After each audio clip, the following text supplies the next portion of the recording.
আর ব্যাসার্ধের একটি আহিত পরিবাহী গোলকের কেন্দ্র থেকে দূরত্বের সাথে তড়িৎ ক্ষেত্র প্রাবল্য পরিবর্তনের লেখচিত্র কোনটি? অপশন দেওয়া আছে। আগে নিজেরা পজ করে ট্রাই করি কোনটা হবে। তো চলো দেখে নেওয়া যাক কোনটা সঠিক। একটি আহিত পরিবাহী গোলক, ব্যাসার্ধ আর। তো আহিত পরিবাহী গোলকের অভ্যন্তরে ক্ষেত্র প্রাবল্য কত হয়? 0 হয়।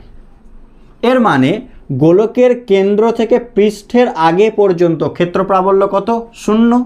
এবং পৃষ্ঠের পরে ক্ষেত্র প্রাবল্য E সমান 1/4πε0 Q/r²। এই ফর্মুলা অনুযায়ী পরিবর্তিত হবে। মানে আর যত বৃদ্ধি পাবে, দূরত্ব যত বৃদ্ধি পাবে কেন্দ্র থেকে, ক্ষেত্র প্রাবল্য তত হ্রাস পাবে।